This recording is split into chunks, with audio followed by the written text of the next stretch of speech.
Hello student, welcome back to my YouTube channel. भी बच्चे class 10th में हैं और 27 फरवरी को मैथ का पेपर देने वाले।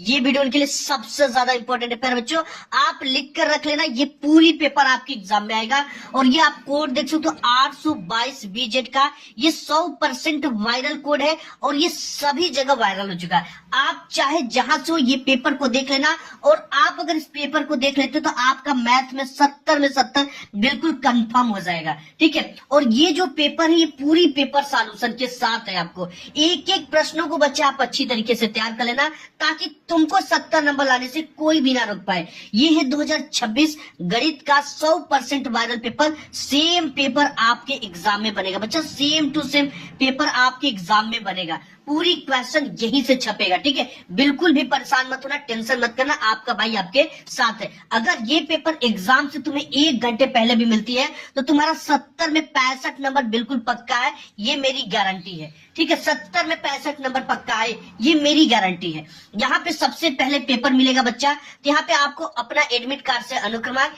एंड यहाँ पे आपको अपना नाम लिख लेना है। ठीक है, आपको इस पेपर को हल करने के लिए मैथ का समय 3 घंटे और 15 मिनट का मिलेगा। यानी 3 घंटे 15 मिनट के अंदर अंदर इस पूरे पेपर को आपको हल करना है। एंड जो आपको पूर्णांक मिलेगा बच्चा वो 70 का मिलेगा। यहाँ पे मैथ में कुछ निर्देश दे रखे, इस निर्देश को आपको पढ़ना बहुत ज्यादा जरूरी है कि रफ कार्य कहाँ पे करना, क्या चीजें कैसे है, ये सभी चीजें यहाँ पर बताई गई है। यहाँ पे दे रखा है नोट, प्रारंभ के 15 मिनट परीक्षार्थियों को प्रश्न पत्र पढ़ने के लिए निर्धारित है। ठीक है, और यहाँ पे निर्देश दे रखा बच्चा कि सभी प्रश्न इस पेपर की करना आपको अनिवार्य है। एंड यहाँ पे दूसरा निर्देश है कि इस प्रश्न पत्र के अ और ब 2 खंड आपको देखने को मिलेंगे।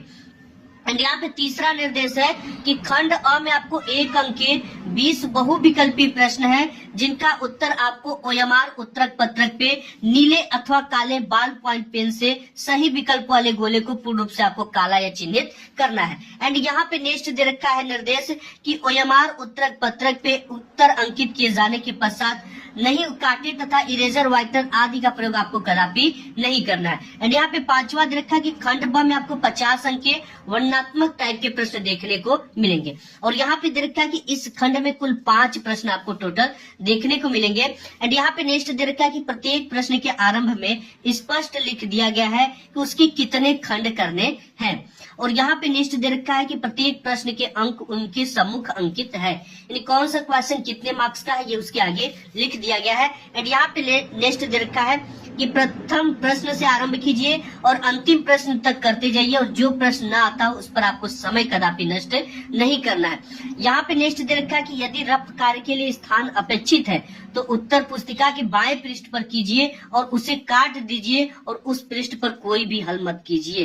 ठीक है, उस पे आपको रफ कार्य लिखकर उस क्वेश्चन को हल करना है। जैसे यहाँ पे इस पेज पर आप क्या कर रहे हो, क्वेश्चन को लिख रहे हो। ठीक है, इसके नेक्स्ट पेज पर यहाँ पे रफ कार्य लिखकर या एकदम पीछे पेज वाले पर रफ कार्य लिखकर उसे आप कट कर सकते हो। ठीक है, और यहाँ पे नेक्स्ट दे रखा है कि रचना के प्रश्नों को हल में रचना रेखाएं न मिटाइए, यदि पूछा गया तो रचना के पद भी संक्षेप में अवश्य लिखिए। जैसे आप कोई त्रिभुज बनाते हो, लगता है कि इसमें त्रिभुज बनाना चाहिए, तो त्रिभुज को कैसे बनाया आपने उसके बारे में भी लिखिए। ठीक है, कोई आप अर्धवृत्त बनाते हो तो उसके बारे में लिखिए कि हमने सबसे पहले एक अर्धवृत्त बनाया, उस पर एक त्रिभुज बनाया जो कि शंक्वाकार का था। इस सबको लिखना भी है, ठीक है, जहां पे जरूरी है। और यहाँ पे नेक्स्ट है कि जिन प्रश्नों को हल में चित्र खींचना आवश्यक है उनमें स्वच्छ एवं शुद्ध चित्र अवश्य खींचिए, बिना चित्र के ऐसे हल अपूर्ण और अशुद्ध माने जाएंगे। तो ये रहे आपके कुछ निर्देश। अब आपके आते हैं खंड अ, जिसमें आपको मिलेंगे बहुविकल्पी टाइप के प्रश्न। यहाँ पे सबसे पहले बच्चा आपको देखने को मिलता है खंड अ, और खंड अ में आपको मिलता है बहुविकल्पी टाइप के प्रश्न। यहाँ पे पहला क्वेश्चन दे रखा है कि 2 संख्याओं ए और बी का HCF जो है वो 5 है तथा उनका LCM 200 है, तब ए और बी का गुणनफल क्या होगा। जब तक इस प्रश्न को मैं हल नहीं करेंगे हम लोग, तब तक हमें कैसे पता चलेगा। तो यहाँ पे हम डालेंगे पहला नंबर, और यहाँ पे ए और बी का हमें गुणनफल पूछ रखा है। तो हम जानते हैं बच्चा, जो सूत्र होता है LCM इक्वल, ये होता है A इंटू बी, यानी 2 संख्याओं का गुणनफल बटे में आपका क्या हो जाएगा, लसा, जिसे हम HCF कहते हैं। ठीक है, अब ध्यान से देखना, हमें ए व बी का गुणनखंड पूछ रखा है। ये HCF भाग में है, इस तरफ आएगा तो गुणा में हो जाएगा। तो ए गुणित बी बराबर हो जाएगा LCM गुणित सी एफ। एलसीएम की वैल्यू दे रखा भैया कितना, एलसीएम की वैल्यू 200 दे रखा है, यहाँ पे पुट कर देंगे 200 गुणित एचसीएफ की वैल्यू 5 दे रखा है, यहाँ पुट कर देंगे 5 और 5 दूना के 10 बराबर 2 जीरो है तो 2 जीरो बढ़ा देंगे। इसका जो गुणनखंड आएगा ए व बी का, ए गुणित बी का गुणनखंड क्या आ जाएगा, 1000 आ जाएगा। पूरी पेपर को आप घोल कर पी लेना बच्चा, सेम टू सेम पेपर आपका 27 फरवरी को आएगा ये पेपर, ठीक है। इसलिए ये क्वेश्चन जैसे आता है एग्जाम में पहला नंबर, इसमें दूसरा ट्रिक मार लेना। एंड यहाँ पे दूसरा दे रखा है कि संख्या 4 √3 क्या है। अब देखिए 4 क्या है बच्चा, 4 इसमें जो है ये परिमेय संख्या, ये क्या है परिमेय, और √3 क्या है, एक अपरिमेय संख्या है। तो परिमेय संख्या गुणित अपरिमेय संख्या हमेशा क्या होती है, यहाँ पे पूर्णांक होती है, परिमेय होती है, अपरिमेय होती है, या इनमें से कोई नहीं होती है। तो ये क्या होती है बच्चा, हमेशा अपरिमेय संख्या होती, परिमेय संख्या गुणित अपरिमेय संख्या बराबर हमेशा अपरिमेय होती है। ऑप्शन नंबर सी आपका करेक्ट हो जाएगा। तीसरा क्वेश्चन दे रखा है कि यदि 20-25 का एलसीएम 100 है तो एचसीएफ का मान क्या होगा। इसी सूत्र पे आपको रख कर लगा देना है बच्चा। यहाँ पे जैसे तीसरा क्वेश्चन दे रखा है एचसीएफ पूछ रखा है, हम जानते हैं कि एचसीएफ इक्वल होता है ए गुणित बी अपान में एलसीएम। अब a इंटू बी यानी दो संख्या इसमें क्या है 20 और 25 है, तो यहाँ पे हो जाएगा एचसीएफ बराबर 20 गुणित 25 अपान में एलसीएम कितना है 100 है, तो यहाँ पे पुट क्या कर देंगे 100 पुट करेंगे, ठीक है। अब 25 दूना की 50 ये हो जाएगा आपका 500, ये कितना हो जाएगा 500 बट्टे के नीचे क्या है 100, 2 जीरो से 2 जीरो कट जाएगा और एचसीएफ बराबर आपका कितना हो जाएगा बच्चा, सिर्फ 5 आ जाएगा। क्या आ जाएगा 5 आ जाएगा। और देखते हैं यहाँ पे क्या आया हुआ है, यहाँ पे 4, 10, 20 और डी 5, ऑप्शन नंबर डी आपका करेक्ट हो जाएगा।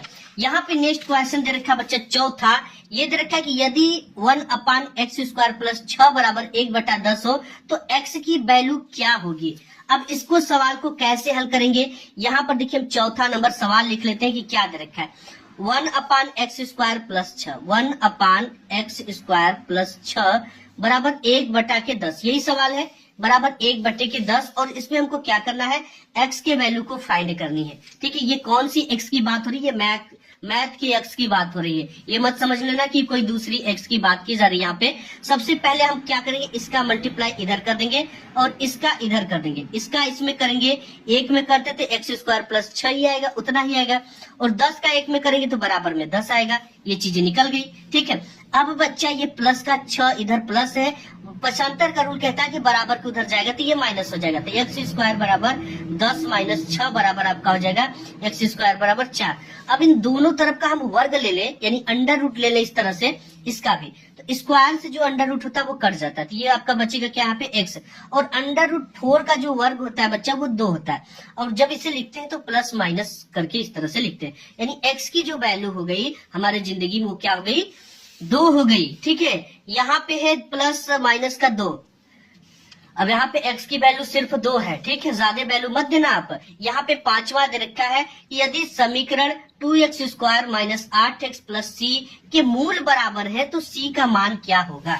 अब इसके लिए देखिए पांचवे को हम यहाँ पे लिखेंगे, एंड यहाँ पे लिखने के बाद देखो क्या होगा, यहाँ पे दे रखा है जो 2x² minus 8x plus c, यहाँ पे लिखेंगे 2x² माइनस 8x, ठीक है, माइनस 8x प्लस c बराबर 0, ये होगा, ठीक है। अब यहाँ पर इसको हल कैसे करना है, इसकी compare ax² plus bx plus c बराबर 0 से करने पर a बराबर क्या मिल गया हमें, a बराबर बच्चा यहाँ पे 2 मिल गया, a बराबर क्या मिल गया 2, और b बराबर क्या मिल गया माइनस का 8, b बराबर माइनस का 8, एंड c बराबर क्या मिल जाएगा यहाँ पे, c बराबर c मिल गया।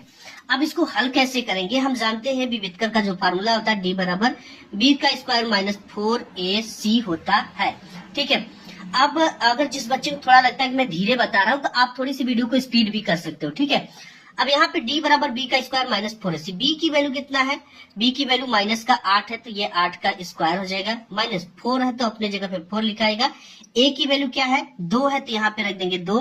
उल्टे c की वैल्यू क्या है, c ही है, तो c रख दिया। 8 8 हो जाएगा आपका 64, और माइनस 8 का वर्ग जब करते हैं तो ये माइनस प्लस में हो जाता है। ठीक है, ये ध्यान देना। और यहाँ पे है 4 गुना के 8 और c है, तो c हो जाएगा। अब इसके बराबर 0 है। अगर बच्चा हम यहाँ पे 8c जो है बराबर के उधर भेजेंगे तो ये क्या हो जाएगा, माइनस में, उधर जाएगा तो प्लस में हो जाएगा। ये हो जाएगा 64 बराबर आपका हो जाएगा 8c। ठीक है, और c किस में है, 8 और c गुणा में है, तो c अपने जगह पे है। जब ये गुणा में होता है तो पक्षांतर का रूल कहता है कि 64 के इधर जाएगा बराबर के, तो भाग में हो जाएगा, तो 8 8 64, यानी कि 8 8 64। c की जो वैल्यू हो गई वो 8 आ जाएगी। ठीक है, अब देखिए यहाँ पर क्या दे रखा है, 8। ऑप्शन नंबर जो है आपका डी जो है करेक्ट हो जाएगा। ठीक है, अब इसके बाद यहाँ पे नेक्स्ट है क्वेश्चन 6वां नंबर। 6वां दे रखा है कि यदि बहुपद x square minus 3x plus 5a का एक शून्य 2 है तो a का मान क्या होगा। अब देखिए इस क्वेश्चन को लिख लीजिए। सबसे पहले यहाँ पे दे रखा है आपका क्वेश्चन 6वां नंबर। एक दे रखा है यहाँ पे समीकरण कि यदि x square minus 3x plus 5 है। ठीक है, इसको हम लिख लेते हैं x square minus 3x plus 5a। ठीक है, ये दे रखा है, और एक आपका मूल दे रखा है कितना, 102 है। 102 है, और a की वैल्यू हमें फाइंड करनी है, a की वैल्यू को हमें निकालनी है। तो यहाँ पर देखिए बच्चा, अब एक वैल्यू आपका a को निकालना है, और एक शून्य ऑलरेडी 2 दे रखा है, तो 2 जो होता है x की जगह पे रख दिया जाता है। तो यहाँ पे जब आप रख दोगे तो ये हो जाएगा 2 का स्क्वायर माइनस 3 उड़ते 2 रख देंगे x की जगह पे, तो ये हो जाएगा आपका 2, और यहाँ पे हो जाएगा 5 और a। ठीक है, अब यहाँ पे हो जाएगा ये 2 दूना के 4 माइनस 3 दूना के हो जाएगा 6 और प्लस का 5a है। ठीक है, 6 में से 4 गया, बचेगा क्या, माइनस का 2 बचेगा, क्योंकि 6 बड़ा है तो संख्या हमेशा बड़ी वाली संख्या का चिन्ह लिखते हैं। तो ये चिन्ह माइनस का है तो माइनस 2, 6 में से 4 गया माइनस 2, प्लस है आपका 5a बराबर 0। ठीक है, बराबर 0। अब यहाँ पर बच्चा 5a प्लस में, तो ये अपने जगह पे है। ठीक है, और ये माइनस का 2 माइनस में बराबर को उधर जाएगा तो प्लस का 2 हो जाएगा। अब यहाँ पे a बराबर ये 5 गुणा में इस पर आएगा तो भाग में हो जाएगा 2/5, यानी a की जो वैल्यू है वो 2/5 है। क्या हो जाएगी आपकी 2/5, यानी ऑप्शन नंबर जो सी है आपका ये करेक्ट हो जाएगा। नेक्स्ट देखते हैं 7वां नंबर क्वेश्चन। नेक्स्ट यहाँ पर आपका 7वां नंबर क्वेश्चन है। ये दे रखा है कि बहुपद x square minus 5x plus 6 के शून्य क्या होंगे। अब शून्य वाले को कैसे आप हल करोगे, यहाँ पर देखिए 7वां दे रखा है x square minus 5x plus 6 बराबर 0। ठीक है, अब इसके शून्य की निकालना, तो मध्य पद को हमें ऐसे गुणा या भाग करना है इसका कि मध्य पद के बराबर है, तो हम लिख सकते हैं 2 गुणित 3 बराबर होता है 6। ठीक है, अब इसको क्या लिख सकते हैं, -2 और -3 बराबर हो जाएगा आपका माइनस का 5, ये होगा। अब इसके जगह पे 5 की जगह पे हम क्या लिख सकते हैं, -2 और -3। ये इसका होता है एक्स स्क्वायर माइनस का, ये इन ब्रैकेट लिखो -2 -3, और इसके साथ क्या है लगा x प्लस 6। ठीक है, अब यहाँ पर हो जाएगा एक्स स्क्वायर, ये हो जाएगा -2 का x में करोगे तो -2x, और -3 का करोगे तो -3x, और प्लस का है 6। ठीक है, ध्यान से समझना इन सब सवालों को। अब यहाँ पर है x और इसमें भी है x को कॉमन ले लेंगे, तो ये बचेगा आपका x -2, और यहाँ से हम क्या ले लेंगे कॉमन -3, तो ये बचेगा आपका x -3 दूना के 6। ठीक है, अब यहाँ पे x -2 इसमें भी है, x -2 इसमें भी, इसको हम कॉमन ले लेंगे x -2 को, तो यहाँ पर क्या बचेगा x बचेगा, और यहाँ पे क्या बचेगा -3। अब यहाँ पर बच्चा x -2 बराबर 0, और x बराबर आपका हो जाएगा क्या, ये माइनस में उस पर जाएगा तो 2, और सॉरी यहाँ पे x बराबर 1 2 आ गया। ठीक है, तो 1 2 आ गया, और एक x बराबर -3 बराबर 0, और x बराबर आपका क्या हो जाएगा 3। 2 और 3 इसके शून्य हो जाएंगे। देखते हैं क्या दे रखा है इसमें, 2 और 3, ऑप्शन नंबर डी आपका करेक्ट हो जाएगा। इसके बाद 8वां नंबर क्वेश्चन दे रखा है कि बिंदु 5 का -6 किस चतुर्थांश में स्थित है। देखो जो चतुर्थांश होता है कुछ इस तरह से होता है, और यहाँ पर बच्चे ये जो पहला चतुर्थांश होता है ये प्लस और प्लस का होता है, और दूसरा चतुर्थांश माइनस और प्लस का होता है, और तीसरा चतुर्थांश माइनस माइनस का होता है, चौथा चतुर्थांश जो होता है वो प्लस माइनस का होता है। तो यहाँ पे माइनस और प्लस दे रखा है, माइनस और प्लस, यानी ये दूसरा चतुर्थांश में स्थित है। तो यहाँ पे प्रथम चतुर्थांश, द्वितीय चतुर्थांश, ऑप्शन नंबर आपका जो है बी करेक्ट हो जाएगा। इसके बाद यहाँ पे नेक्स्ट दे रखा है 9वां नंबर। 9वां दे रखा कि यदि वृत्त की त्रिज्या a है तथा इसका एक चाप केंद्र पर कोण थीटा अंतरित करता है तो चाप की लंबाई क्या होगी। अब देखिए यहाँ पर इस तरह का एक वृत्त है और यहाँ पर एक इसका केंद्र है और एक थीटा कोण यहाँ पे अंतरित करती है, तो चाप की लंबाई पूछ रखा है। ये जो चाप है यहाँ से आता है, तो हम जानते हैं कि जब ये इसकी पूरी वर्ग का जो कोण होता है इसमें संपूर्ण कोण वो कितने का होता है 360 एक वृत्त का कोण होता है। और इसमें क्या कोण बना रहे थीटा गुणित चाप की लंबाई पूछ रखा है, तो चाप की जो लंबाई होगी वो क्या दे रखा है ए दे रखा है, तो पाई ए, यही आपका ऑप्शन करेक्ट होगा। यहाँ पे 9वें का पाई ए गुणित थीटा बटे 360, ये वाला ऑप्शन करेक्ट हो जाएगा आपका ए नंबर। ठीक है, अब इसके बाद यहाँ पे 10वां नंबर क्वेश्चन दे रखा है कि त्रिभुज एबीसी में त्रिभुज डीईएफ दो समरूप त्रिभुज है। इस प्रकार है कि कोण ए बराबर 45 डिग्री, कोण ई बराबर 56 डिग्री, तो कोण सी किसके बराबर होगा। अब देखिए ऐसा सवाल को कैसे हल करना मेरे प्यारे बच्चों, जो समरूप त्रिभुज होते हैं उनमें सभी चीजें बराबर होती है। जैसे कोण ए का वैल्यू 45 डिग्री दे रखा तो कोण डी का भी वैल्यू 45 डिग्री होगा। ठीक है, जैसे हम यहाँ पे कोण ए बराबर जब 45 डिग्री दे रखा है तो कोण डी भी आपका कितना हो जाएगा, ये भी 45 डिग्री हो जाएगा। और यहाँ पे कोण बी का वैल्यू कितना दे रखा नहीं दे रखा, कोण ई का दे रखा 56 डिग्री, तो कोण बी का भी वैल्यू कितना हो जाएगा 56 डिग्री। और यहाँ पे कोण ई का वैल्यू दे रखा है, कोण ई का वैल्यू कितना है 56 डिग्री। ठीक है, 56 डिग्री इतना ही होगा। और कोण सी को हमें फाइंड करना है, तो इसके लिए हम जानते हैं कि जो संपूर्ण कोण होता है उनका योग जो होता है कोण ए प्लस कोण बी प्लस कोण सी, यानी तीनों भुजाओं का जो योग होता है त्रिभुज के इस तरह का वो कितना होता है 180 डिग्री, 60 60 60 180 डिग्री। अब इसको हम क्या करेंगे, कोण ए का वैल्यू कितना दे रखा 45 डिग्री 45 डिग्री प्लस कोण बी का वैल्यू कितना दे रखा 56 डिग्री, तो यहाँ पर रख देंगे 56 डिग्री और प्लस कोण सी की वैल्यू को हमें फाइंड करना बराबर 180 डिग्री है। अब यहाँ पर क्या करेंगे बच्चा, इसको जोड़ दो, 6 और 5 हो जाएगा आपका 11, 5 और 4 हो जाएगा 9, 9 एक हासिल का 10, यानी 101 हो जाएगा प्लस कोण सी बराबर 180 डिग्री। अब यहाँ से जब हम कोण सी को फाइंड करेंगे तो यहाँ पर देखिए कोण सी बराबर 101 किस में प्लस में, उस पर जाएगा तो माइनस में हो जाएगा 180 माइनस 101। अब ये जब कोण सी बराबर 180 में से 101 जाएगा तो ये 79 डिग्री बचेगा, यानी ऑप्शन नंबर आपका जो डी है ये करेक्ट हो जाएगा। ठीक है, अब इसके बाद 11 नंबर क्वेश्चन दे रखा है कि यदि cos a बराबर 5/13 हो तो tan a का मान क्या होगा। अब देखिए यहाँ पर सिंपली हम जानते हैं बच्चा, इस तरह का क्या बना देंगे, त्रिभुज बनाएंगे। ठीक है, और इसकी वैल्यू a है, इसकी वैल्यू यहाँ पे b है और यहाँ पे c है। अब हम जानते हैं कि cos बराबर क्या होता है, लाल बट्टे की कक्का आपने पढ़ा होगा। ठीक है, पढ़ा होगा जरूर। तो यहाँ पे ये होता है साइन का और ये वैल्यू होता है कास का। कास बराबर होता है आधार बटे कण, यानी ये पहला आपका हो गया आधार।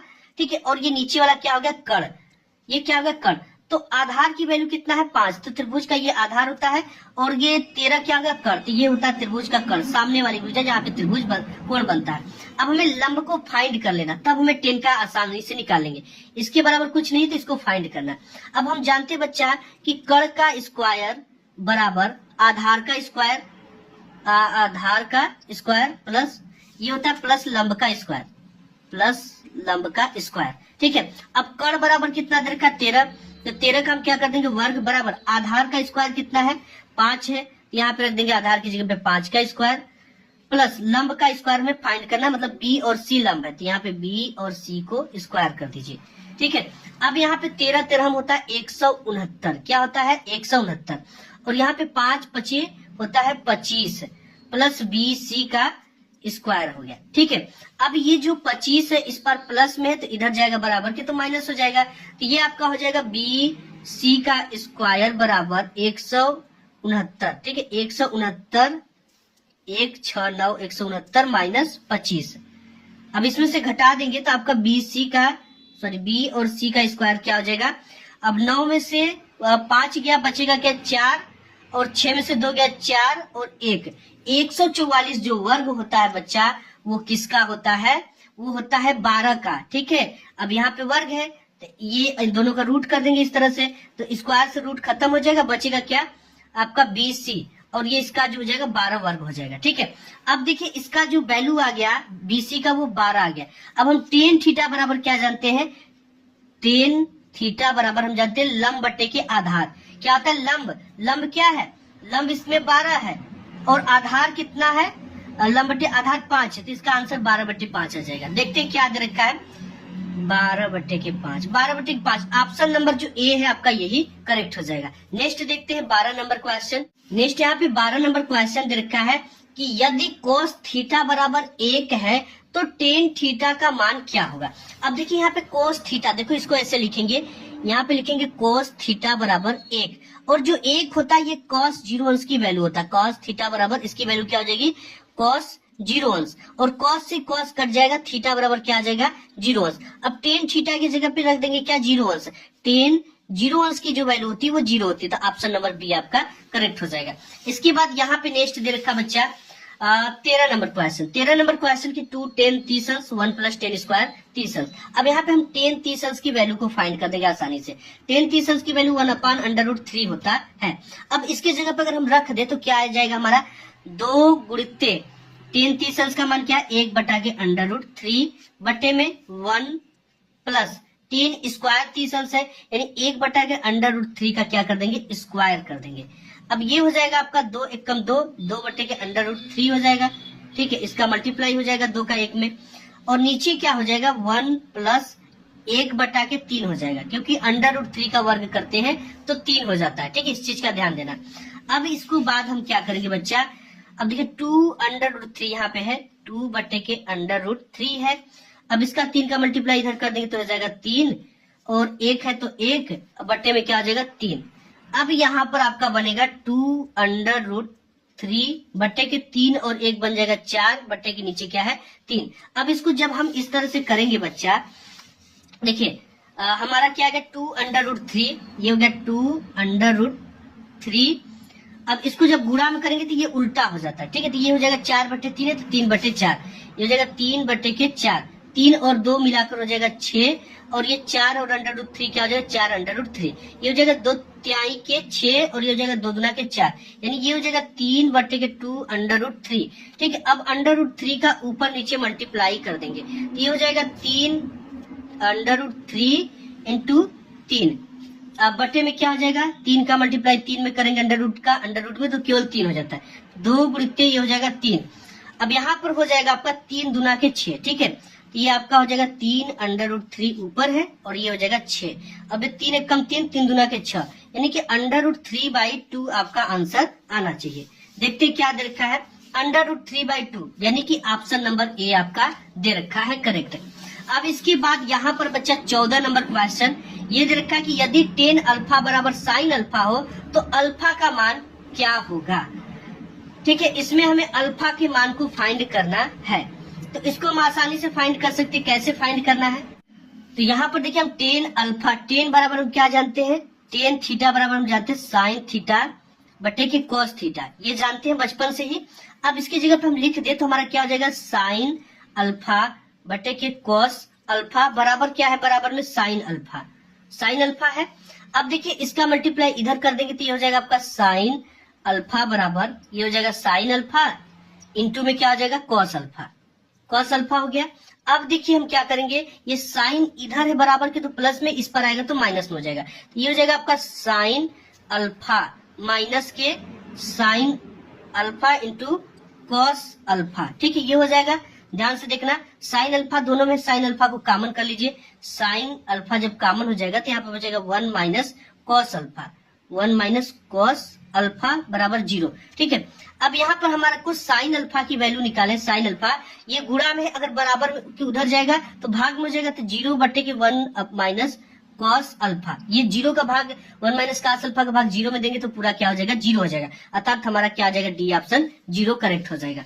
ठीक है, अब इसके बाद यहाँ पे 15 नंबर क्वेश्चन दे रखा है बच्चा, ये दे रखा है कि यदि एक वृत्त जिसकी त्रिज्या 6 सेमी हो का एक त्रिज्यखंड केंद्र पर 60 अंश का कोण बनाता हो तो उस त्रिज्यखंड का क्षेत्रफल क्या होगा। अब देखिए इसको क्षेत्रफल को कैसे फाइंड करेंगे, हम जानते हैं कि जब यहाँ पर कोई इस तरह का, जैसे कौन सा नंबर है 15, ठीक है, हम जानते हैं बच्चा कि जैसे ये कोई क्या है, वृत्त है, ठीक है, और इसका ये केंद्र है, और ये क्या करे, एक छोटा सा त्रिज्यखंड यहाँ पर बना रही है जिसका मान जो दे रखा 60 डिग्री दे रखा, ठीक है 60 है, और इसकी जो त्रिज्या है, ये जो त्रिज्या है ये 6 सेमी है। क्षेत्रफल बराबर होता है थीटा, और इसमें संपूर्ण कोण वृत्त में कितना बनता है, 360 डिग्री गुणित पाई r का स्क्वायर, ये इसका फार्मूला होता है। ठीक है, अब इसके बाद थीटा की वैल्यू इसमें ऑलरेडी दे रखा है बच्चा कितना 60 डिग्री। तो यहाँ पे थीटा की जगह पे कितना कोण बना रहा है, छोटा सा कोण 60 डिग्री बना रहा है। नीचे क्या 360 है गुणित पाई का मान नहीं रखना है। किस लिए नहीं रखना है, क्योंकि आपको ऑप्शन में दिख रहा है कि पाई दे रखा है, यानी जाहिर सी बात है कि पाई का मान नहीं रखा है।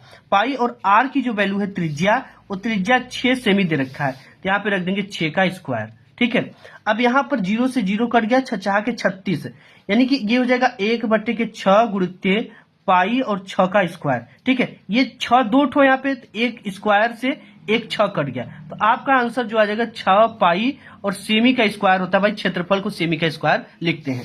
तो यहाँ पे जो आंसर हो जाएगा वो आपका वो 6 सेमी स्क्वायर हो जाएगा, ऑप्शन नंबर बी। नेक्स्ट देखते हैं 16 नंबर क्वेश्चन। यहाँ पे 16 नंबर क्वेश्चन दे रखा है कि यदि ए सेमी भुजा के दो घनों के संलग्न फलकों को मिलाकर रखा जाए तो बनने वाले ठोस का पृष्ठीय क्षेत्रफल क्या होगा। तो यहाँ पे इसका जो पृष्ठीय क्षेत्रफल होगा वो 10 सेमी का स्क्वायर हो जाएगा। ठीक है, 17 नंबर क्वेश्चन दे रखा बच्चे यहाँ पे कि निम्नलिखित सारणी का माध्य क्या होगा। यहाँ पे वर्ग अंतराल दे रखा है और यहाँ पे बारंबारता दे रखा है। अब इसमें आपको माध्य निकालना है। ठीक है, जो कि आपको निकलेगा कैसे, सबसे इंपॉर्टेंट चीज ये है, माध्य x बार को कहते हैं। और यहाँ पे सबसे पहले आपको वर्ग अंतराल और बारंबारता बनाकर यहाँ पे सारणी बनाना होगा। इसे हम बना लेते हैं। अब देखिए हम यहाँ पर इसके वर्ग अंतराल को लिख लिए। ठीक है, जो इसका वर्ग अंतराल था 0 से 10, 10 से 20, यहाँ पे लिख लिया इस तरह से पूरा। और यहाँ पे इसकी जो बारंबारता 4, 5, 4, 7 दे रखा था, 4, 5, 4, 7 लिख लिया।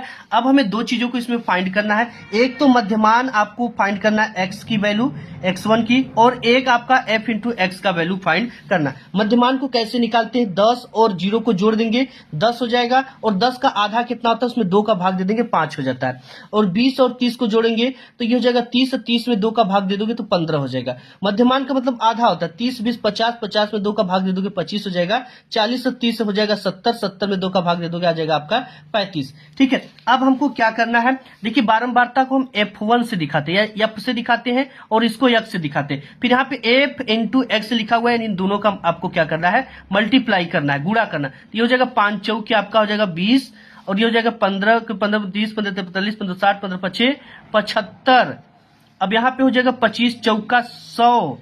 अब यहाँ पे 7, 5, 35 के 5, 7 के 7 14, 7 के 21, 3, 24, यानी 245। इसको जोड़ दे देंगे, ये हो जाएगा 5, 5, 10 के 0, हाथ में लगा आपका कितना 1। ठीक है, अब यहाँ पे 7, 2, 9, 9, 4, 13, 1, 14। अब यहाँ पे 2, 1, 3, 3, 1, 4, यानी ये जो आ रहा है 440 आ रहा है। अब इसके बाद f की वैल्यू को, ये आपका जो वैल्यू निकला है ये आपका सिग्मा f इंटू एक्स की वैल्यू निकल गई, क्योंकि fx है इसके आगे केवल सिग्मा लगा देते हैं। अब ये है f की वैल्यू, तो इसके आगे भी सिग्मा f लगाएंगे और इनको भी जोड़ना है। अब यहाँ पे 4 और 4 8, 8, 5, 13 और 13 7 हो जाएगा 20। तो ये सिग्मा f की वैल्यू 20 आ गया। हम जानते हैं कि जो समांतर माध्य x बार बराबर होता है, क्या लिखते हैं इसे, समांतर माध्य x बार बराबर होता है सिग्मा f इंटू एक्स अपान में सिग्मा f। सिग्मा fx की वैल्यू कितना है 440 है, एंड सिग्मा f की वैल्यू क्या है 20 है। 0 से 0 कटा और 2 से 2 कट जाएगा, आ जाएगा आपका 22 आंसर। ठीक है, समांतर माध्य कितना है 2 दूना के 4, 2 दूना के 4, 22 आ जाएगा। यही आपका आंसर है। देखिए क्या है 22, 22 ऑप्शन नंबर डी आपका करेक्ट हो रहा है। ठीक है, इसके बाद 18 नंबर क्वेश्चन दे रखा है। ये दे रखा है कि 18 निम्नलिखित सारणी का माध्यिका वर्ग क्या होगा। अब इसमें देखिए माध्यिका वर्ग कैसे निकालते हैं बच्चा, इसको भी हमको बनाना पड़ेगा। ठीक है, तभी तो हम इसकी माध्यिका को निकाल पाएंगे। अब इसको कैसे बनाएंगे, इसको सिंपल है बनाना। अब यहाँ पर देखिए जो वर्ग अंतराल और बारंबारता दे रखा था हमने यहाँ पर लिख लिया। ठीक है, अब यहाँ पे वर्ग अंतराल 0 से 5, 5 से 10, 10 से 15, 15 से 20 और 20 से 25 है, और यहाँ पे बारंबारता इतना दे रखा। अब हमें इसमें क्या फाइंड करना है, CF फाइंड करना है। CF का मतलब होता है संचयी बारंबारता। ठीक है, इसको कैसे फाइंड करेंगे, सबसे पहले यहाँ पे 4 है तो 4 को लिख देंगे, फिर 4 में इस 6 को जोड़ देंगे। ठीक है, जो आएगा यहाँ पे लिख देंगे, 4 और 6 आपका हो जाएगा 10। ठीक है, 10 में फिर आपको इसको जोड़ना है, जो आएगा यहाँ पे लिख देंगे 10, 10 हो जाएगा आपका 20, और 20 में फिर 6 को जोड़ना हो जाएगा 26, 26 में फिर आपको 4 को जोड़ना हो जाएगा आपका 30। ठीक है, अब इसमें से हमको क्या फाइंड करना है बच्चा, अब देखिए आपको इसको जोड़ना है। ठीक है, n वाले को जोड़ना है, इसको बारंबारता को, 6 और 4 10, 10 20 और 6 4 10 3 30, यानी n बराबर जो आपका आ गया वो 30 आ गया। ठीक है। तो हम जानते हैं n/2 होता है, n/2वां पद होता है, ठीक है, पद होता है। तो n की वैल्यू यहाँ पे क्या निकल गई 30/2, ये कट जाएगा, आ जाएगा 15। अब 15 इसमें किस में आ रहा है बच्चा, देखो 4 में तो 15 नहीं आएगा, 10 में भी नहीं आएगा, 20 में आएगा, ठीक है, 20 में 15 आएगा, क्योंकि इससे ज्यादा होना चाहिए, इससे कम नहीं होना चाहिए। अब इसका जो वर्ग अंतराल है 20 का, वो क्या है 10 से 15 है। वर्ग अंतराल क्या है, यही इसका वर्ग अंतराल हो जाएगा इसके सामने का, तो ये क्या हो जाएगा 10 से 15, यही हमसे पूछ रखा है सिर्फ और सिर्फ वर्ग अंतराल। तो 10 से 15 ऑप्शन नंबर आपका ए है, करेक्ट हो जाएगा, ठीक है। और यहाँ पे 19 नंबर क्वेश्चन दे रखा है कि किसी अधिवर्ष में 53 रविवार होने की क्या प्रायिकता है। देखिए जो 53 अधिवर्ष को कहते हैं लीप वर्ष, क्या कहते हैं, लीप ईयर, ठीक है। लीप ईयर में जो होता है दिन 366 दिन का होता है, हमारा होता तो 65 का है, 365 या 66, तो 66 जो होता है ये लीप वर्ष का होता है। अब इसमें अगर सप्ताह की बात करें तो इसमें पूर्ण सप्ताह जो बनेगा वो 52 पूर्ण सप्ताह बन जाएगा, 52 पूर्ण क्या बनेगा, सप्ताह बन जाएगा 7-7 दिन का। और इसमें 2 दिन आपका अधिक बचेगा, अतिरिक्त बच रहा है 2 दिन, ठीक है, 2 दिन अतिरिक्त बच रहा है। तो सबसे पहला तो इसमें सप्ताह जो होगा वो 7 होगा, और इसमें 53 रविवार होने की क्या प्रायिकता। अब इसमें 52 सप्ताह हो रहे हैं, तो 53 रविवार होने की क्या प्रायिकता है, ये जो दिन हो सकता है ये सोमवार मंगलवार हो सकता है, या मंगलवार बुधवार हो सकता है, या बीफे शुक्र हो सकता है, या शुक्र शनिचर हो सकता है, या शनिवार अतवार हो सकता है। तो यहाँ पे जो हमारा कुल अनुकूल परिणाम है वो 2 है, ठीक है, 2 है, लेकिन ये 2 दिन कुछ भी हो सकते हैं, 7 दिन में से कुछ भी हो सकते हैं। तो 2/7 आपका हो जाएगा अनुकूल परिणाम बटे संभावित परिणाम। तो यहाँ पे जो आंसर हो जाएगा आपका 2/7 करेक्ट हो जाएगा।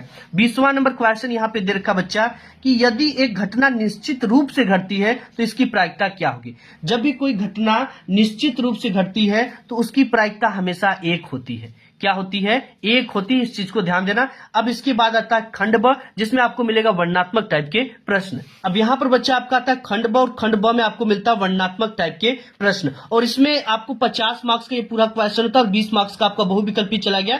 टोटल आपको 70 नंबर लाना है, बिल्कुल आराम से आप लेकर आओगे, सिर्फ इस पेपर को देखकर चले जाना और पूरा उत्तर आप छाप कर आओगे। ये देख लेना, ये मेरी गारंटी है, ये मैं पहली बार नहीं पिछले 7 सालों से बना रहा हूं, और पूरा का पूरा 98% हमारा गणित एग्जाम में पूछता है, ठीक है। मैं क्वेश्चन पेपर बनाऊंगा इसके जस्ट बाद, जैसे आप एग्जाम देकर आओगे, और आप मिला लेना एक एक क्वेश्चन को। सबसे पहले यहाँ पे पहला क्वेश्चन दे रखा है, ये दे रखा है सभी खंड को हल कीजिए। इसमें पहला क्वेश्चन की सिद्ध कीजिए कि 4 - 3 √2 एक अपरिमेय संख्या है। 2 नंबर का क्वेश्चन है, सबसे पहले आपको क्वेश्चन लिखना 4 - 3 √2 क्या है, एक परिमेय संख्या है। तो हम इसका विरोधाभास, इसका उल्टा मानते हैं, मान लेते हैं कि 4 - 3 √2 क्या है, एक परिमेय संख्या है। क्या मान लेंगे, एक परिमेय संख्या मानकर इसको हल करेंगे।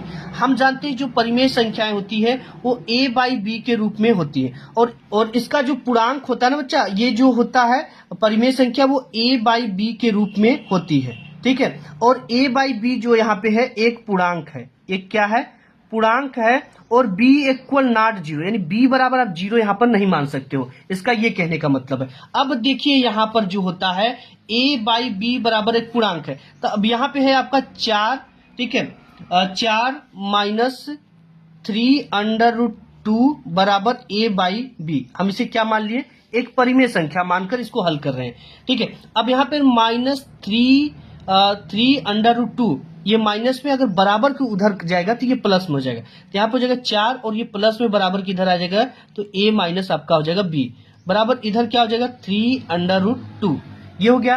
अब इसका b का मल्टीप्लाई इधर करेंगे, तिर्यक का गुणा कर देंगे इन तीनों में इस तरह से, तो b का मल्टीप्लाई करेंगे तो 4a, और इसका है हो जाएगा केवल 4b हो जाएगा, ठीक है, 4b, और a का करेंगे तो -a, अपान में आपका क्या है b बराबर आपका क्या 3 √2।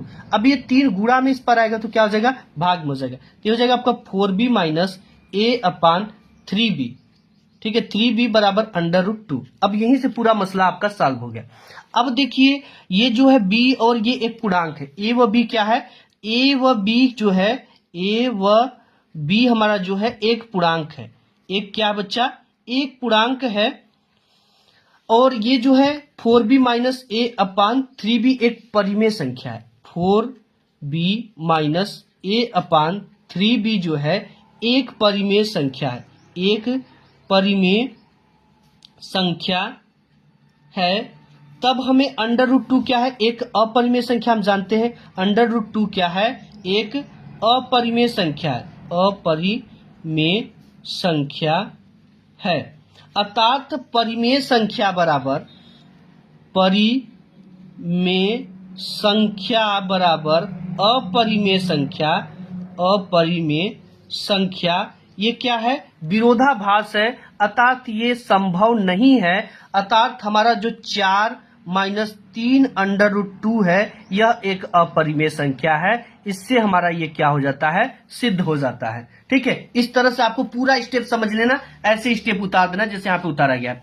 अब इसके बाद बच्चा आपका नेक्स्ट क्वेश्चन आ जाता है। इसमें ख नंबर दे रखा है कि बिंदु 36,15 की मूल बिंदु से दूरी ज्ञात कीजिए। अब यहाँ पर एक मूल नहीं दे रखा और एक मूल दे रखा है। अब इसको कैसे निकालेंगे, यहाँ पे सबसे पहले का ख लिख देते हैं। एक बिंदु कितना दे रखा है, 36,15, 36,15 मूल बिंदु से दूरी ज्ञात कीजिए। ठीक है, जब कोई भी बिंदु x और y होती है और उसकी मूल बिंदु से दूरी कुछ भी हो सकती है 0,0, तब के लिए जो सूत्र होता है वो क्या होता है, सबसे ज्यादा इंपॉर्टेंट चीजें ये है बच्चा। ठीक है, तो इसका सूत्र होता है बच्चा आपका, इसके दूरी का सूत्र d बराबर अंडर रूट, ठीक है, under root x2 minus x1 का whole square plus y2 minus y1 का होल स्क्वायर, ये इसको पूरा अंडर रूट में रहेगा। अब यहाँ पर एक वैल्यू तो हमें पता है और दूसरी वैल्यू हमें नहीं पता, इसका एक बिंदु, तो ये बिंदु आपका 0,0 हो सकता, मान लेते हैं उसको निर्देशांक, और एक क्या है 36,15। ठीक है, एक 36,15, ये हो गया आपका x1 और ये हो जाएगा आपका y1, ये हो जाएगा आपका x2 और ये हो जाएगा आपका y2। ठीक है, अब यहाँ पर सभी वैल्यू को उठाकर रख दीजिए। d बराबर आपका हो जाएगा x2 की वैल्यू कितना है, 36 है, तो यहाँ पे रख देंगे 36 माइनस x1 की वैल्यू 0 है, 0 का स्क्वायर, प्लस y2 की वैल्यू क्या है, y2 की वैल्यू 15 है, माइनस y1 की वैल्यू क्या है, 0 का स्क्वायर हो जाएगा। अब यहाँ पर d बराबर हो जाएगा अंडर रूट में 36 का स्क्वायर, ठीक है, प्लस 15 का स्क्वायर। ठीक है, 36 का स्क्वायर कितना होता है बच्चा, 36 का वर्ग करोगे तो 1296 आ जाएगा। कितना आ जाएगा, 1296 प्लस 15, 15 हम 225 होता है। ठीक है, वर्ग जरूर याद करो, समय बचता है। देखो मुझे याद है तो मेरा समय बच रहा है। यहाँ पे d बराबर आपका हो जाएगा, ऐड करोगे इसको तो हो जाएगा 5, 6, 5, 11 के 1 और 2 और 9, 1 11, 1 12, 2 2 4, 1 5 और 1 बचे 1521। 1521 का जो वर्ग करोगे तो आपका 39 आ जाएगा आंसर। यही आपकी बीच की दूरी है। ठीक है, अब इसके बाद नेक्स्ट क्वेश्चन दे रखा है बच्चा ग नंबर दे रखा है कि उस बिंदु के निर्देशांक ज्ञात कीजिए जो बिंदुओं -1,7 और 4,7 को मिलाने वाले रेखाखंड को 2:3 के अनुपात में विभाजित करती है। अब देखिए इस क्वेश्चन को हमें कैसे हल करना है बच्चा, बहुत आसान क्वेश्चन है और नंबर तो आपका बिल्कुल फिक्स है, इसके लिए आप टेंशन ही मत लो। ठीक है, अब यहाँ पे उस बिंदु के निर्देशांक की ज्ञात कीजिए जो बिंदुओं, एक बिंदु कितना दे रखा है -1,7 और दूसरा बिंदु क्या है 4,-3 को मिलाने वाला रेखाखंड को, यानी M1 और M2 को M1 संबंधी M2 में बांट रहा है, यानी कि इसको कितने में बांट रहा है, 2:3 में बांट रहा है।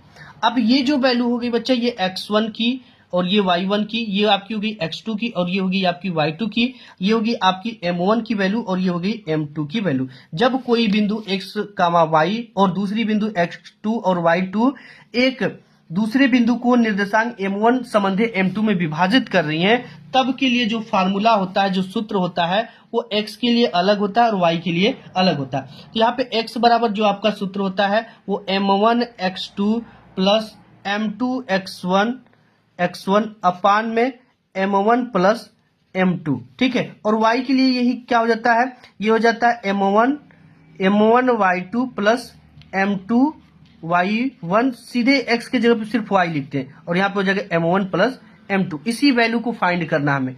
अब यहाँ पे M1 की वैल्यू कितना है, 2 है, तो यहाँ पे x का सबसे पहले निकालेंगे 2 गुणित x2 की वैल्यू कितना है, 4 है, तो यहाँ पे 4 रख दो, प्लस M2 की वैल्यू क्या है, 3 है, तो 3 रख देंगे। x1 की वैल्यू क्या है, x1 की वैल्यू माइनस का 1 है, यहाँ पे रख देंगे माइनस का 1 बट्टे में M1 की वैल्यू क्या है, 2 है, 2 प्लस M2 की वैल्यू 3 है, 3। अब इसका गुणा भाग कर दिए, 4 दूना के 8 और प्लस में है तो इसको 3 एक कम 3, ये माइनस का 3 हो जाएगा, ठीक है, क्योंकि यहाँ पे माइनस लगा हुआ है। अब ये 3 और 2 मिलकर हो जाएगा 5, और 8 में से 3 जाएगा आपका बचेगा 5, और नीचे 5 है कट कर आ जाएगा 1। एक्स की वैल्यू कितनी आ गई, लाइफ में आपकी 1 आ गई। और इसके बाद हमें वाई की वैल्यू निकालना है। अब y की वैल्यू देखिए, ये x की वैल्यू था, अब y की वैल्यू क्या आता है, देखिए y बड़ा होता है कि x बड़ा होता है। अब y की वैल्यू को क्या है, सूत्र है वही लिखेंगे, m1 y2 plus m2 y1 अपान में m1 प्लस m2।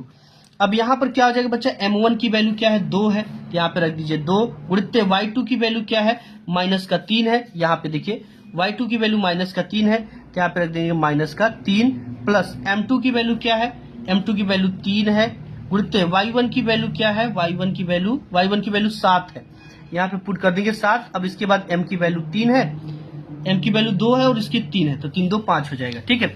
अब इसका मल्टीप्लाई करो, 3 दूना के 6, ये हो जाएगा माइनस का 6 और प्लस का 7 तरीके 21, और यहाँ पर हो जाएगा 3 दूना के 5, ठीक है, 3 और 2 5, सॉरी 3 दूना के 3 और 2 5। अब 21 में से 6 जाएगा तो आपका बचेगा 15, और नीचे क्या है बटे में 5, ये कट करा जाएगा 3 दूना के 5 के 15। अब x की वैल्यू क्या आ गई आपकी लाइफ में 1 आ गई, और y यानी कि मेल की वैल्यू क्या आ गई, 3 आ गई, ठीक है। तो आपकी वैल्यू बड़ी है, x की वैल्यू छोटी है, ध्यान देना आप, 1,3 इसकी जो है निर्देशांक आएंगे। अब इसके बाद इसके नेक्स्ट क्वेश्चन को देख लेते हैं। ये दे रखा बच्चा घ नंबर कि सिद्ध कीजिए कि 1 + 10² = sec स्क्वायर ये होता है। इसको बहुत आसानी से सिद्ध कर लोगे, चुटकियों का खेल है, ठीक है, इस क्वेश्चन को चुटकी का खेल है। हम जानते हैं कि एक समीकरण होता है कि साइन का square a plus cos square a बराबर होता है 1, ये हम जानते हैं बचपन से, एक फार्मूला होता है इसका बराबर 1। अब इन सभी में कॉस स्क्वायर का हम भाग दे देंगे दोनों पक्षों में, तो ये क्या हो जाएगा साइन स्क्वायर a अपान में हो जाएगा आपका कॉस स्क्वायर a, प्लस इसमें भी दे दो कॉस स्क्वायर a अपान में कॉस स्क्वायर a, बराबर इसमें भी दे देंगे 1 अपान कॉस स्क्वायर a। अब यहाँ पर sine square a upon cos square a हम जानते हैं कि साइन a अपान में कॉस a इक्वल होता है 10a, होता है कि नहीं, बचपन से हम जानते हैं। अब यहाँ पे हो जाएगा स्क्वायर है तो ये हो जाएगा 10a का स्क्वायर हो जाएगा, sine a upon cos a बराबर 10a होता है। अब यहाँ पे स्क्वायर है तो यहाँ पे स्क्वायर कर दिया। अब यहाँ पे है प्लस अब कॉस स्क्वायर है दोनों रिला जाएगा, मतलब कट जाएगा, इसका वैल्यू आ जाएगा 1, ठीक है। अब बराबर 1 अपान कॉस स्क्वायर बराबर हम जानते हैं बचपन से क्या होता है, 1 अपान कॉस बराबर होता है सेक ए, 1 अपान कॉस ए बराबर होता है सेक ए। अब यहाँ पर हो जाएगा आपका सेक स्क्वायर ए। अब इसको हमें कैसे करना है, सबसे पहले 1 + 10² लिखना है, 1 है तो इसको आगे लिख दो 1, और प्लस में क्या है 10 का स्क्वायर ए है, और बराबर में क्या है सेक स्क्वायर ए, इसी को सिद्ध करना था, हमारा ये सिद्ध हो गया, ठीक है। ये चीज यहाँ पर सिद्ध हो गई, 2 नंबर का था, 2 नंबर आपको मिल जाएगा। अंगा नंबर क्या दे रखा है कि एक खिलौना की त्रिज्या 3.5 सेमी वाले एक शंकु के आकार का है, जो उसी त्रिज्या वाले एक अर्धगोले पर अध्यारोपित है। इस खिलौने की जो संपूर्ण ऊंचाई है 15.5 सेमी है। इस खिलौने का आयतन ज्ञात कीजिए। यहाँ पर यानी इस तरह का एक अर्धवृत्त है, इस पे एक इस तरह का शंकु बना हुआ है, ठीक है, और शंकु की जो त्रिज्या है बच्चे यहां से लेकर यहां तक वो 3.5 सेमी दे रखा है, ठीक है, 3.5 सेमी है, अर्धगोले पर अध्यारोपित इस खिलौने की संपूर्ण ऊंचाई, और ये जो खिलौना है यहां से लेकर यहां तक इसकी संपूर्ण ऊंचाई 15.5 सेमी है। इस खिलौने का आयतन ज्ञात कीजिए, ये टोटल आपको फाइंड करना है, ठीक है। आयतन का मतलब v बराबर क्वेश्चन मार्क, तो इसको आप कर लेना। अब इसके बाद इसको मैं बता देता हूं आपको, इसको मैं बाद में बताऊंगा, ठीक है। इसके बाद ये सबसे पहले च कर लेते। विद्यार्थियों की एक समूह द्वारा एक मोहल्ले के 20 परिवारों पर किए गए सर्वेक्षण के परिणाम स्वरूप विभिन्न परिवारों के सदस्यों की संख्या संबंधित निम्नलिखित आंकड़े प्राप्त हुए हैं। यहाँ पर देखिए आंकड़े इस तरह से आपको प्राप्त हुए हैं। इन आंकड़ों का हमें बहुलक ज्ञात करना है। अब हमें बहुलक कैसे निकालना है, बहुत आसान है, ठीक। इसको सबसे पहले हम एक सारणी रूप में बना लेते हैं, ठीक है, ताकि आपका समय बचे। देखिए इसको हमने यहाँ पर इस तरह से बना लिया, ठीक है, परिवारों का माप लिख दिया और परिवारों की संख्या हो गया। ये आपका होता है वर्ग अंतराल और इसे कहते हैं बारंबारता। कभी कभी इस परिवारों की संख्या न लिखकर बारंबारता लिख देता है, ठीक है। अब इसमें हमको क्या फाइंड करना बच्चे, इसका बहुलक फाइंड करना। अब बहुलक कैसे फाइंड करेंगे, सबसे बड़ी संख्या इस पर बारंबारता की देखो क्या है, 8 सबसे बड़ी संख्या इसमें हमको दिख रही। तो 8 जो है ना आपका, ये F1 की वैल्यू हो गया, F1 बराबर 8 हो गया। अब इसका वर्ग अंतराल कितना हो गया 3 से 5, और इसके नीचे की संख्या जो होगी वो f2 की वैल्यू हो जाएगी। वो किसकी वैल्यू हो जाएगी? f2 की वैल्यू 2, क्योंकि 1 के बाद 2 आता है, और हमारी जो इंची होती है स्केल उसमें 0 1 2 3 आता है, यानी 1 के ऊपर कौन सी संख्या है? 0, यानी f0 की वैल्यू यहाँ पे कितना दे रखी है? 7। ये 3 वैल्यू आपको फाइंड हो गया। और जो वर्ग अंतराल है सबसे बड़ी संख्या 8, इसका वर्ग अंतराल 3 से 5 है, यानी जो वर्ग अंतराल इस तरह से लिखेंगे, वर्ग अंतराल कितना है? 3 से 5 है। अब बच्चा इसमें ये मिल जाएगा आपका लोअर लिमिट l की वैल्यू 3। अब h हायर लिमिट h की वैल्यू निकालेंगे, उच्च सीमा, तो 5 में से 3 को घटा देंगे, 5 माइनस 3 बराबर h की वैल्यू निकल जाएगी 2। ठीक है, अब सब कुछ निकल गया। अब इसकी फार्मूला की बात आते हैं। जो हमारा बहुलक का फार्मूला होता है वो होता है बहुलक। ठीक है, यानी कि किसी की बहु जो आ जाती है, लकी आ जाती है, तो उसके लिए ये फार्मूला है। ये होता है l plus f1 minus f0 अपान 2f1 minus f0 minus f2 गुणित्य में h। ठीक है, ये इसका फार्मूला होता है। घोल कर पी लेना इस सभी फार्मूले को। ये सब एग्जाम में इसको एग्जैक्ट ऐसे ही लिखना जैसे मैं आपको बता रहा हूं। एल की जो वैल्यू है वो 3 दे रखा है, प्लस f1 की वैल्यू यहां पर ही हमने लिखा है, f1 की वैल्यू 8 है, तो यहां पर रख देंगे 8, माइनस f0 की जो वैल्यू है वो 7 दे रखा है, तो यहां पर पुट कर देंगे 7 बटे में 2 गुणित f1 की वैल्यू फिर से क्या है?